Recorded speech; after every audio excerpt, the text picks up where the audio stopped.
মেহমুদ মাদানিয়ে সিদিনা যিদিনা মাননীয় মুখ্যমন্ত্রী ডাঙরিয়ার বিরুদ্ধে যেতিয়া হুঙ্কার দিলে তার কিছুদিন আগত কংগ্রেসের নেতৃত্ব গৈ মাদানিক লগ করার ফটো আছে। এমপি হয়ে আকৌ যাব লাগে। হীরেন গোহাঁই ডাঙরিয়ায় অসম কি হয় বেলেগ কথা, কিন্তু তেখেতৰ যি বামপন্থী চিন্তা সেই বামপন্থী চিন্তা যাতে থাকিব লাগে তার সাম্প্রদায়িক বিনষ্ট সাম্প্রদায়িক সম্প্রীতি বিনষ্ট করার কামত লিপ্ত হয়েছে। 6 বছৰীয়া অসমৰ যি অস্তিত্ব ৰক্ষাৰ আন্দোলন আছিল, সেই অস্তিত্ব ৰক্ষা আন্দোলনত শহীদ হোৱা 855 জন অসমীয়া শহীদ কৈ তেখেতৰ অপমান কৰি কোৱা বক্তব্য আছে। সকল মানুহকতো বেলেগে মাতি অনা নাই, মানৱটো বদনে মাতি আনিছিল ন, মান নিজে অহা নাছিল, বদনে গৈ মাতি লৈ আহিছিল। আজি নিশ্চিতভাৱে অকল অজিত ভূঞা নহয়, আপোনালোকে দেখিছে কিছুদিন আগত মাদ্ৰাসাবোৰত লুকাই চুৰকৈ মোল্লা মৌলবীৰ লগত গৌৰৱ গগৈ আলোচনা কৰিছিল। আৰু মেহমুদ মাদানিয়ে সিদিনা যিদিনা মাননীয় মুখ্যমন্ত্রী ডাঙরিয়ার বিরুদ্ধে যেতিয়া হুঙ্কার দিলে তার কিছুদিন আগত কংগ্রেসের নেতৃত্ব গৈ মাদানিক লগ করার ফটো আছে। মাদানিয়ে হুঙ্কার দিলে আর মাদানিয়ে যেতিয়া হুঙ্কার দিলে তেওঁ কভার ফায়ার দিবৰ কাৰণে অজিত ভূঞা, হীৰেন গোহাঁই ডাঙৰিয়া এই সকলেৰ নেতৃত্বত যিসকলে অসম আৰ অসমীয়া স্বাৰ্থৰ বিৰুদ্ধে কাম কৰি আছে, গতিকে তেখেতসকলে নিজে ৰাজনৈতিকভাৱে অজিত ভূঞা এমপি হয়ে আকৌ যাব লাগে। হীৰেন গোহাঁই ডাঙৰিয়ায় অসম কি হয় বেলেগ কথা, কিন্তু তেখেতৰ যি বামপন্থী চিন্তা সেই বামপন্থী চিন্তা যাতে থাকিব লাগে তাৰ কাৰণে তেখেতসকলে এই ধৰনেৰ অসম বিৰোধী কাম কৰিছে। গতিকে যিসকলে অসম বিৰোধী চিন্তা কৰিব পাৰে, খিলঞ্জীয়া মানুহৰ বিপৰীতে চিন্তা কৰিব পাৰে, আমি হীৰেন গোহাঁই ডাঙৰিয়াক জানো। হীৰেন গোহাঁই ডাঙৰিয়া আজি যে অসমীয়াৰ বিৰোধী এনেকা কথা নহয়।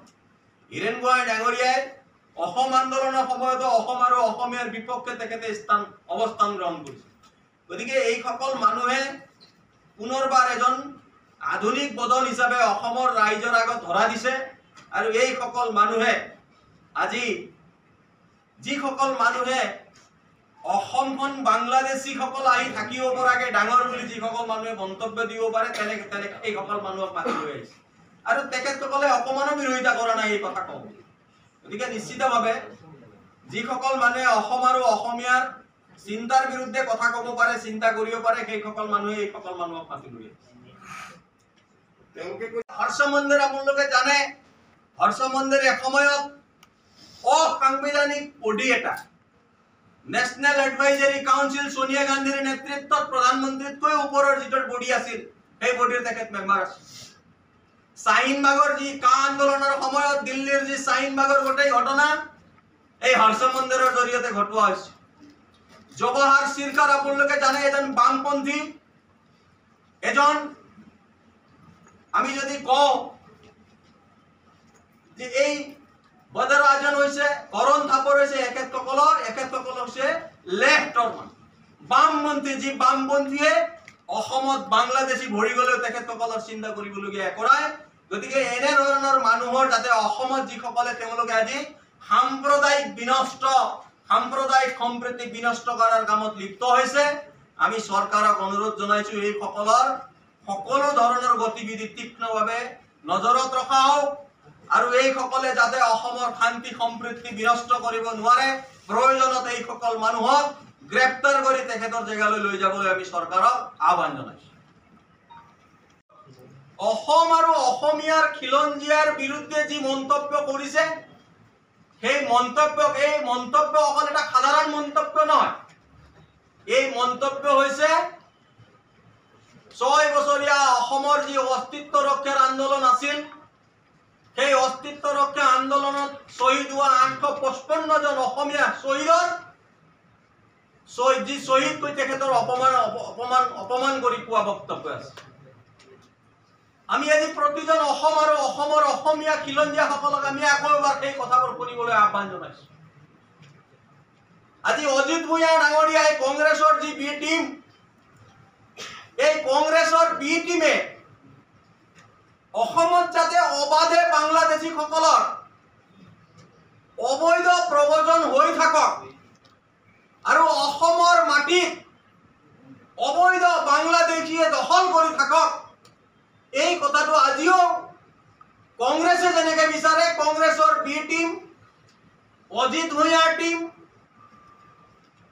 বা হীৰেন গোহাঁই ডাঙৰীয়াৰ টিমে বিচাৰে অসম বাংলাদেশীৰ শৰণীয়া পথাৰ হোৱা তেখেতসকলৰ মনত কোনো দুখ নাই। আমি ভাৰতীয় জনতা পাৰ্টীয়ে সকীয়াব বিচাৰিছো যে এনে ধৰণৰ আজি অসমৰ যি মাটি অবৈধভাৱে যিসকলে বেদখল কৰিছে সেইসকলৰ অধিবক্তা হবলৈ অহা সেইসকল মানুহক আজি আমি সকীয়াব বিচাৰিছো। আপোনালোকে দেখিছে বিগত দিনত কৰণ থাপাৰ, সিদ্ধাৰ্থ বদৰাজন, যিসকল মানুহে অসমৰ বেয়া সময়ত কোনোদিন অসমলৈ ঘূৰি অহা নাই, সেইসকল মানুহে আজি অসমৰ সত্ৰৰ মাটি যেতিয়া বেদখল উচ্ছেদ কৰা হ'ল, আজি অসমৰ 63 লাখ বিঘা ভূমি, অৰণ্যৰ ভূমি, বনাঞ্চলৰ ভূমি, ভিজিআৰৰ ভূমি, যি সময়ত এইসকল অবৈধ লোকে, অচিনাকি লোকে